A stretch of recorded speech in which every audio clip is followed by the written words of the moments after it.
Oke, Assalamualaikum warahmatullahi wabarakatuh. Salam pakai, kami sukses, Anda pasti sukses.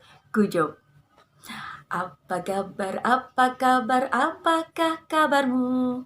Lama nian sudah kita tidak bertemu. Hai sahabat hebat, ya alhamdulillah mudah-mudahan baik-baik saja ya.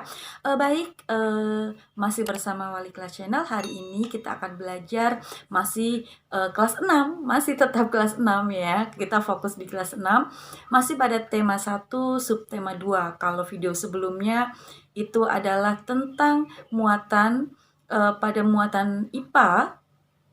Kali ini kita akan membahas pada muatan SBDP pada subtema 2 ya, yaitu masih hewan sahabatku. Nah, di sini sahabat hebat, untuk SBDP kita hari ini akan belajar tentang masih pada subtema 1 kemarin masih ingat ya, tentang karya seni rupa, yaitu pada waktu itu kita membahas tentang karya 3 dimensi, salah satu contohnya patung. Nah, di sini kita akan membahas bagaimana sih cara untuk membuat patung ya, dan bagaimana sih cara merancang sebelum membuat patung. Nah, sahabat hebat, sebelumnya untuk memulai pembelajaran kali ini kita awali dengan bacaan basmalah terlebih dahulu. Bismillahirrahmanirrahim. Ya, bagi yang non muslim silakan berdoa menurut kepercayaan dan keyakinannya masing-masing. Baik sahabat hebat, hari ini untuk muatan SBDP pada KD 3.4 nanti kita akan belajar bagaimana teknik-teknik pembuatan patung dan bagaimana anak-anak bisa merancang untuk membuat patung. Langsung saja ya. Oke, let's go. Teknik pembuatan patung ada beberapa macam teknik, banyak cara yang bisa kita gunakan pada saat kita mau membuat patung. Yang pertama saya akan kenalkan kepada sahabat hebat. Yang pertama adalah teknik butsir. Ya, yang pertama adalah teknik butsir. Apa itu teknik butsir? Masih ingat kan pada waktu saya pernah mengenalkan tentang alat butsir yang seperti pena itu. Nah, teknik butsir ini adalah teknik, coba perhatikan di sana. Ya, teknik butsir itu adalah memijat, ya, memijat bahan dipijit-pijit itu ya, atau menambah, atau mungkin mengurangi bahan yang akan dibentuk itu. Jadi misalnya ada suatu bahan, biasanya bahan pada alat butsir ini adalah bahan yang kita gunakan itu adalah bahan lunak ya. Jadi contohnya ada plastisin, ada lilin ya, kita tekan-tekan mungkin, atau mungkin kita pijit-pijit ya, plastisinnya kita pijit-pijit membentuk sesuatu, atau mau kita kurangi atau mau kita tambah seperti itu. Nah, itu adalah dengan teknik butsir. Kemudian alat yang digunakan sudah jelas, alat yang digunakan adalah alatnya butsir. Teknik berikutnya, kalau tadi teknik yang pertama butsir, yang kedua adalah teknik pahat. Nah, teknik pahat ini adalah dengan cara mengurangi bahan ya, dikurangi bahannya, dipahat. Biasanya menggunakan palu ya, alatnya ada pahat, ada palu. Mungkin sahabat debat sering lah melihat biasanya kebanyakan tuh tukang-tukang ukir, tukang kayu tuh banyak yang melakukan teknik pahat ya, memahat kayu, dipahat, dibikin ukiran kayak lemari, kayak pintu, itu kan banyak pintu-pintunya ukiran itu biasanya menggunakan teknik pahat. Ada juga yang dari batu dipahat membentuk sesuatu, itu biasanya dengan teknik pahat. Itu adalah teknik dengan cara mengurangi bahan yang kita gunakan. Adapun alatnya sudah jelas sekali, alatnya adalah palu dan pahat. Nah, kemudian bahannya kalau pahat itu adalah biasanya bahan-bahan bentuk keras seperti kayu, batu, marmer, dan sebagainya. Nah, kemudian teknik yang ketiga, masih ingat yang pertama dengan cara butsir, yang kedua dengan cara pahat, dan yang ketiga adalah dengan cara las.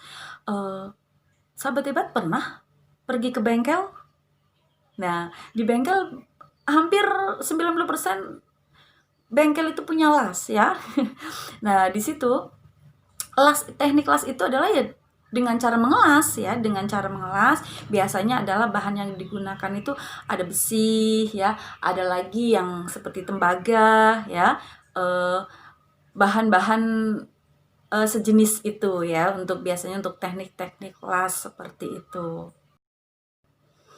Kemudian teknik yang keempat, kita ulangi lagi, sudah butsir, yang kedua apa? Pahat, yang ketiga las, yang keempat adalah teknik assembling. Apa, sahabat hebat? Yang keempat adalah teknik assembling. Teknik assembling itu adalah teknik dengan cara menyambung dari bahan-bahan material atau pokoknya dari berbagai bahan disambung, dirangkai, nanti akan menjadi suatu patung. Biasanya bahan yang digunakan itu bahan-bahan yang bisa dihubungkan atau dirangkai, biasanya bisa menggunakan lem atau bisa menggunakan apa saja ya. Contohnya ada plastisin bisa dengan lilin, kemudian ada semen ya, ada Gibson itu maksudnya bahan Gibson itu itu bisa digunakan, bahan itu digunakan untuk dengan cara teknik assembling.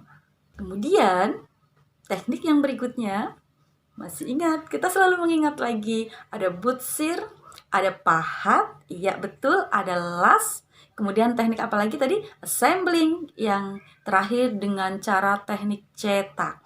Teknik cetak ini ada dua cara, ada teknik cetak ditekan ya, dicetak, ditekan-tekan. Biasanya kalau kita buat roti nih, kalau mau lebaran ya.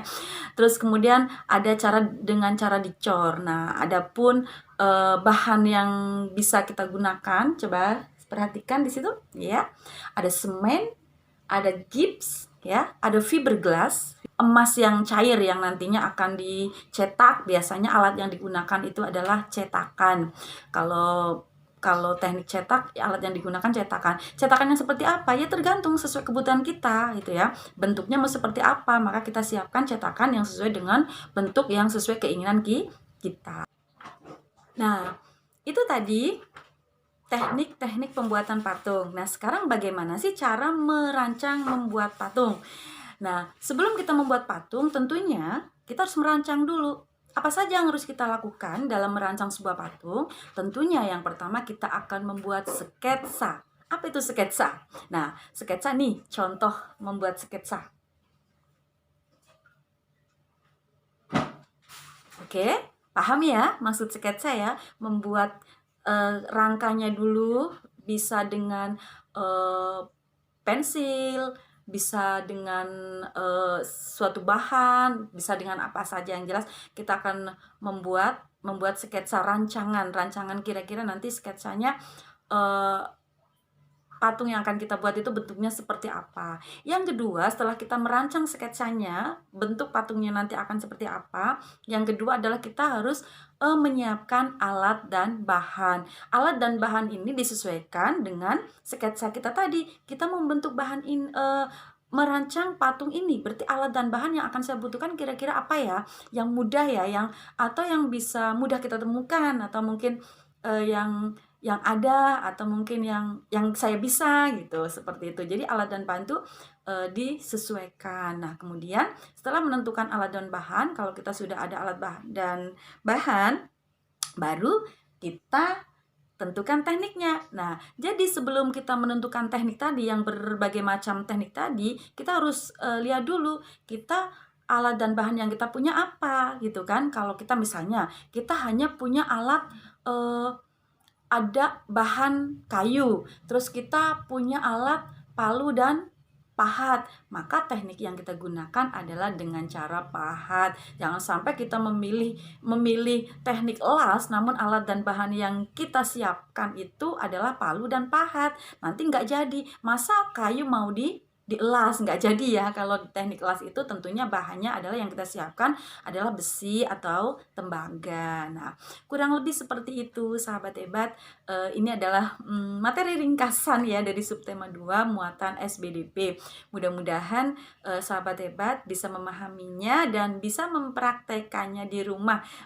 Biar lebih mudah, mungkin bisa praktek dengan bahan yang lunak saja. Kalau memang ada bahan yang keras, boleh saja ya, silakan untuk mempraktekkan karya patung dengan bentuk yang sesuai selera kalian atau yang kalian inginkan saja. Terima kasih, kurang lebihnya mohon maaf dari saya. Sekian, Assalamualaikum warahmatullahi wabarakatuh.